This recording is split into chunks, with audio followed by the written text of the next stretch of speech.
नमस्कार, आप देख रहे हैं पॉलिटिकल आइडिया और मैं हूं प्रदीप कुमार। मित्रों, आज हम बात कर रहे हैं असदुद्दीन ओवैसी की।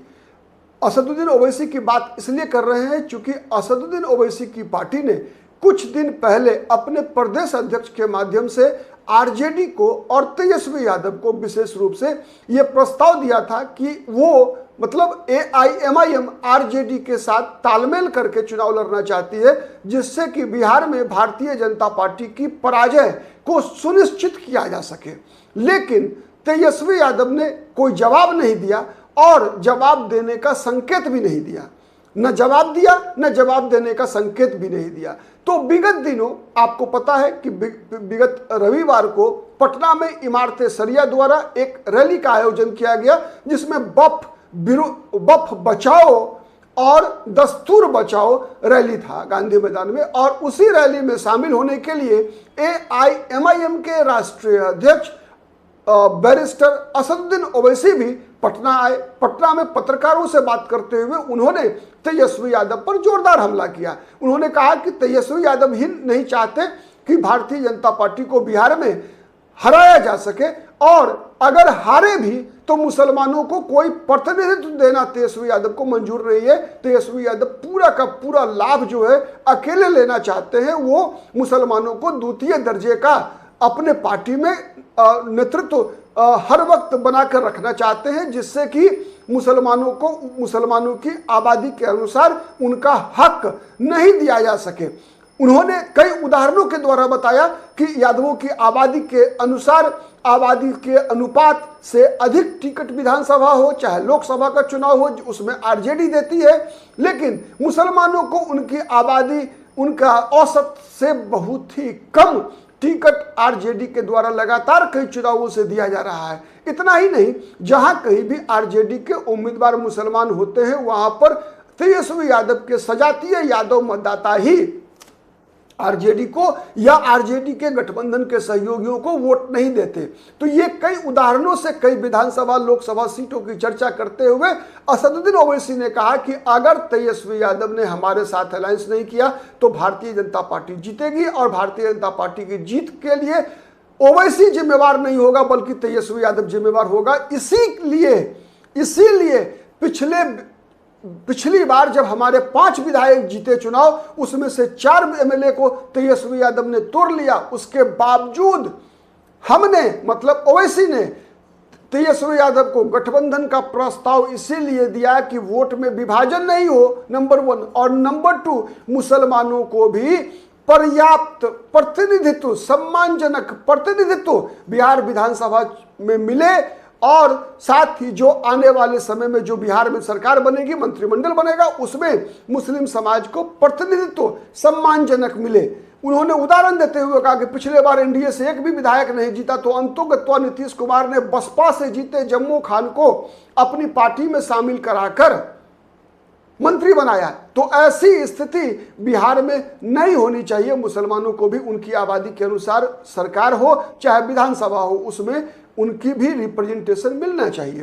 तो इसी सवाल पर ओवैसी लगातार हमलावर रहे तेजस्वी यादव पर, और तेजस्वी यादव लेकिन अब तक, चाहे वो प्रेम से किया गया अख्तरुल ईमान का प्रस्ताव हो, जो आरजेडी के प्रदेश अध्यक्ष है, आपको पता है अख्तरुल ईमान, उन्होंने काफी प्रेम से तेजस्वी यादव से लगातार आग्रह करते रहे हैं कि गठबंधन में शामिल कीजिए, आप जितना भी सीट देंगे उसी में हम लड़ेंगे, हमारी कुछ सीटों की कोई डिमांड नहीं है। लेकिन उसके बावजूद आरजेडी टाइट लिप्ड है। टाइट लिप्ड मतलब मुंह पर ताला बंद है, कोई जवाब भी नहीं, मतलब ना हाँ ना ना।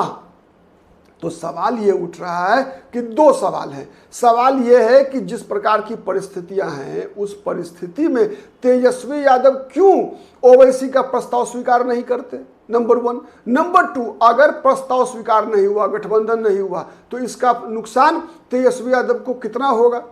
ये 2 सवाल है, और इसी 2 सवाल पर आज हम बात आगे बढ़ाते हैं। प्लीज आपसे आग्रह है कि वीडियो पूरा देखिए, तब फिर आप विषय को ठीक तरीके से समझ पाएंगे। नहीं तो केवल 1-2-4 मिनट समझ सुनकर आपकी धारणा गलत बन सकती है।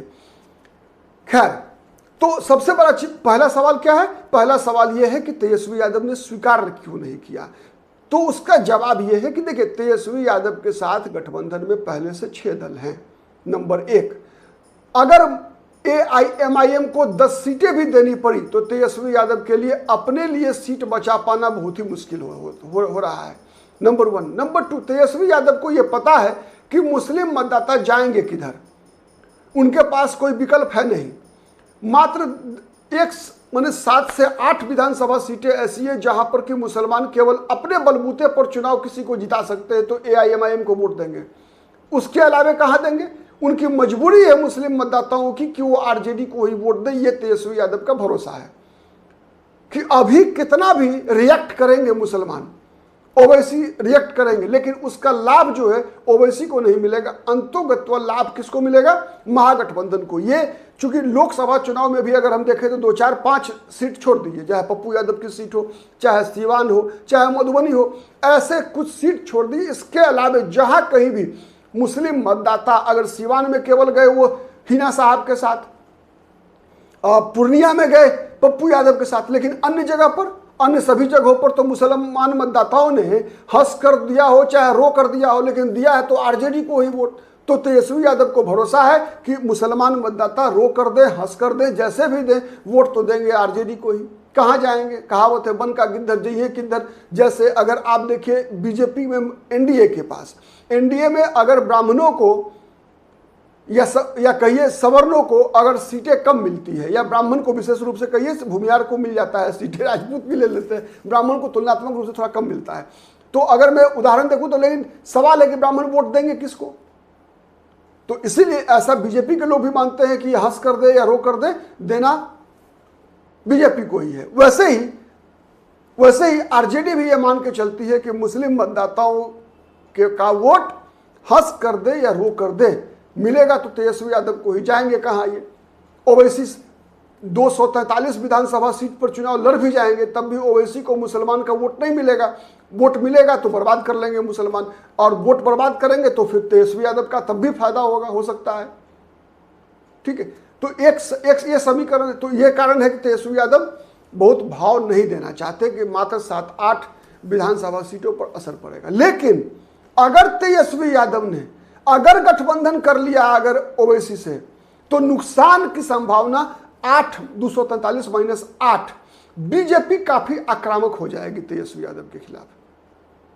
यह डर है तेजस्वी यादव को कि तब बीजेपी काफी आक्रामक होगी और कहेगी कि ये ओवैसी के एजेंट हैं। मतलब मुस्लिमवादी पार्टी, अभी जो तेजस्वी यादव की छवि यादववादी पार्टी की है, मतलब माई का एक बनता है कि बेस वोट बैंक RJD का माई है।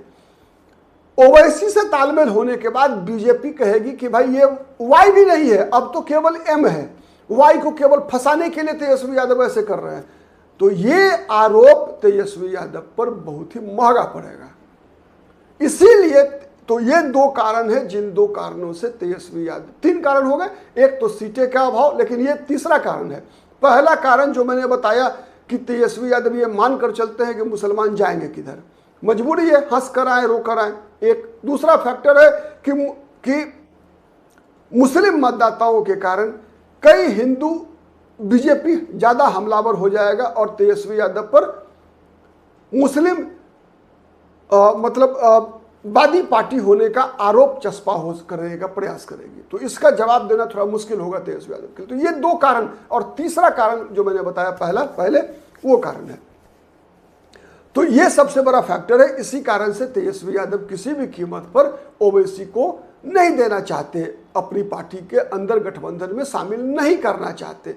तो सवाल ये उठता है कि इसका फायदा या नुकसान, इसका फायदा या नुकसान बहुत अधिक होने की संभावना नहीं है। केवल पिछले चुनाव की परिणति होगी। केवल RJD और महागठबंधन अगर सही उम्मीदवारों का चयन सही तरीके से कर ले अगर, तो आप तय मानिए कि पिछले बार ये जो 12,000 वोट का डिफरेंस था, वो वोट का डिफरेंस अगर मिटा लिया अगर RJD ने, तो RJD की सरकार बननी तय है। आज के लिए इतना ही। बहुत बहुत धन्यवाद। नमस्कार। जय हिंद, जय भारत।